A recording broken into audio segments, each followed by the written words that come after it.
Hey there, goblins. My name's Robert. This is Goblin Salvage Rights, and today I'm going to be teaching you how to make hazards in Pathfinder Second Edition Remastered. So, Indiana Jones dodged a homicidal boulder, ran through hallways full of swinging blades, dodged poison darts shooting out from the walls, and even jumped from building to building as they crumbled before him. Those were hazards. Remember in the Fellowship of the Ring where they took that snowy pass through Carados with the terrible rock-throwing giants and sleet and snow slipping all over the place?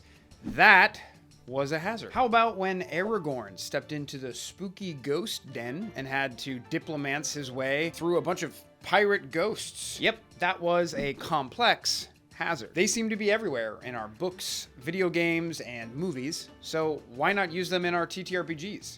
They're great ways to color an environment and create more rich stories that you and I are always trying to tell at the table. All the tools that we need to make simple and complex hazards are available on Archives of Nethys, linked down below, or you can find them in the core rulebook on pages 109 to 111 of the GM core, along with plenty of hazard examples found on pages 98 through 108. Now, if you're worried about breaking the game's math, don't be. Just follow the tables laid out in each step and you'll be fine. This is Paizo designer math, not goblin math. Step 1, planning your hazard. First, we need to lay out the concept and picture we have in mind for our hazard. What's the goal of the hazard? Is it meant to provide clues for your players? Maybe it's just some set dressing, some nice environmental hazards here and there to color the environment. Or maybe it's there to reveal more history about their current location. This is the first question we have to answer about our hazard. Next, we need to ask, do we already have an image of it in mind? Googling up an image really helps me define my concept and style of the hazard going forward. Now, if you don't have an image or anything like that in mind just yet, that's totally fine. As you begin to work on your hazard, that image of it in your mind's eye will become clearer and sharper as we go along, so don't sweat this step. Step 2, hazard types. There are 3 major categories of hazards that your hazard will fall into: traps, environmental hazards, and haunts. Traps. So traps come in 2 flavors. They're either mechanical in nature or they're magical in nature. Now, mechanical traps are always represented by something physical in the world that a rogue will be able to disable as they sneak along. Magical traps, on the other hand, not so much. They don't necessarily have to be a part of the material world, but often a piece of them is. Mechanical traps are usually counteracted by the thievery skill, and magical traps can be detected using detect magic and then counteracted by their corresponding magical tradition. The magical tradition that was used to create the magical trap in the first place. Environmental hazards. Now, these are common things like avalanches or tornadoes or snowstorms, but they can also be mindless creatures or possibly like a mindless plant or fauna or flora that's creeping around. The poppy fields in The Wizard of Oz are a good example of an environmental hazard that has to do with flora. The important thing is they can't normally be attacked or damaged in a meaningful way. You have to navigate your way through environmental hazards. This is normally counteracted with the survival skill. Haunts. Now, haunts are spiritual in nature. It's often a bereaved, emotional entity or spirit that is attached to a specific location, causing trauma to come forth through the spiritual creature, or affecting the area in some spiritual way. Now, haunts normally lack any kind of material component that can be destroyed, but if there is one, it's almost always only affected by vitality damage, formerly known as positive damage. The most common way to get rid of a haunt is through an exorcism, which is done with either the divine or occult skills. Many haunts reoccur or reset after each cycle of activation. They're almost always complex hazards. Step 3, determine the level of your hazard. What level of encounter are you trying to design here? Is it for your party's current level and challenge rating, or is it for a dungeon in the future that they will level into eventually? These are important questions to ask because they're going to determine pretty much all the numbers going forward. Whatever it is, it should probably not be more than 3 levels above the party when you expect them to encounter it. Any higher and you're risking like serious TPKs.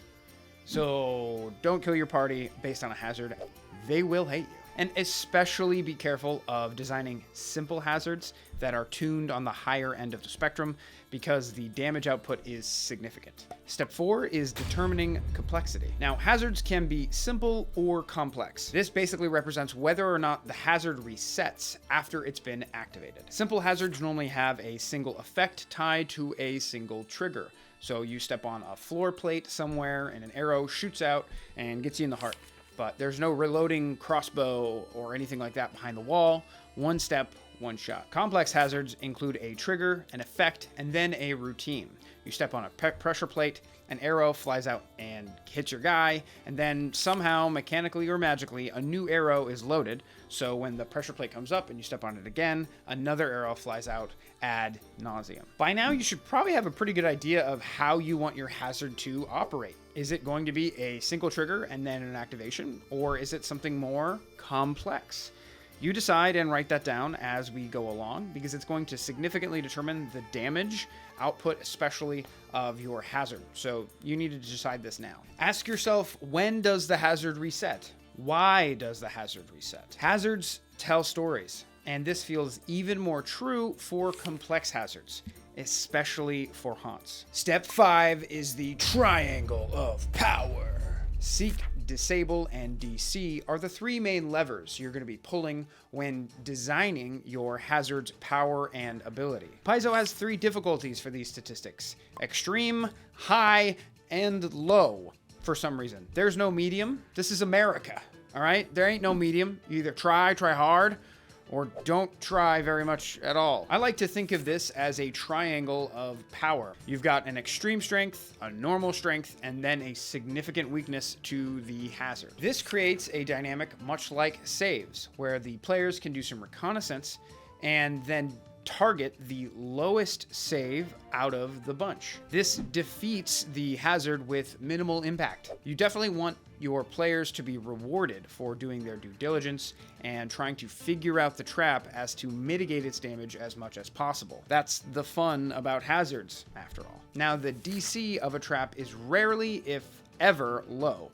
The book doesn't even give you statistics for a low, but if you wanted to make your own, I would just take the high number and reduce it by 3 or 4. A pit trap is an example of an extreme stealth DC with a high damage DC, but a very low disabled DC. If you can find the pit trap, you put boards or something on top of it and you just walk right over it. Now, on the other hand, a shining jewel or orb on the top of a pedestal might have a really low stealth DC. I mean, we all know what's coming, right? But the DC to disable it might be super high, you know? Obviously, Indiana couldn't switch it out and disable the trap himself. So the disable DC would be extreme, the DC or damage would be high, and the stealth check would be low. Determine your triangle of power and write that down. Step 6, skills. So remember when we said a classic trap normally requires either thievery, survival, or some sort of religion check to disable? But what about player characters who don't have high numbers in those skills? What do they get to do? Now, there's more than one way to skin a trap. Maybe one of your players has a specific lore that will go a long way in learning how to disable or find that trap. Decide a couple extra skills, maybe 2 more skills for your hazard, and make the DCs of those skills 2 or maybe 3 lower than whatever it would typically be required. This goes a long way in rewarding your players for thinking creatively and using other skills that they may or may not find applicable immediately. Maybe your environmental hazard requires some sort of athletics or acrobatics check to maneuver through, or consider a haunt representing the angst of a historical figure. Maybe a society check or a lore check on that history will allow you to work through the trauma of that haunt at the time.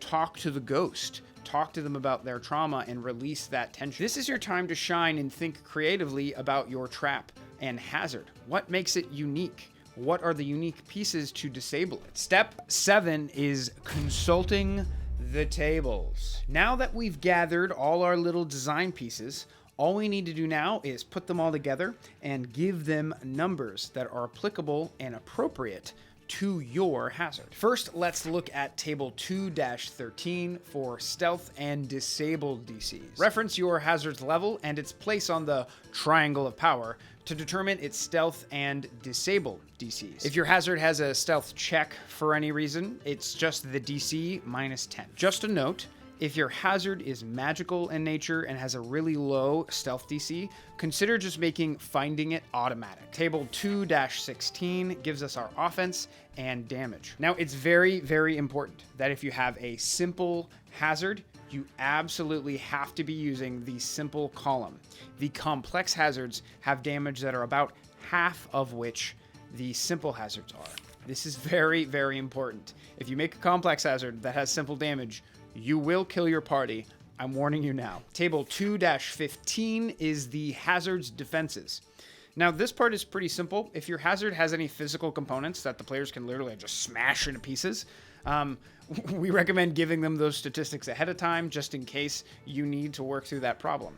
Now, generally speaking, if your hazard has a high disabled DC, it'll have high stats here in the HP and defense category. And the vice is versa. If you have a low disabled DC, you'll probably also want low health and defenses. Step 8.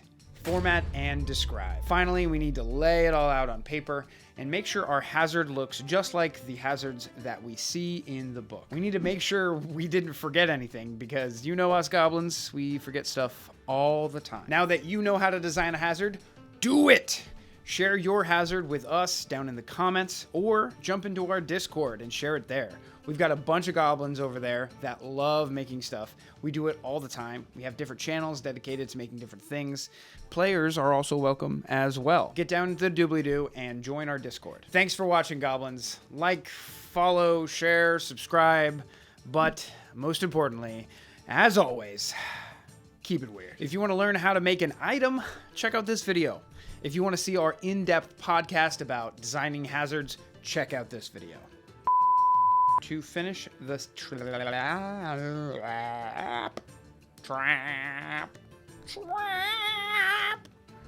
trap.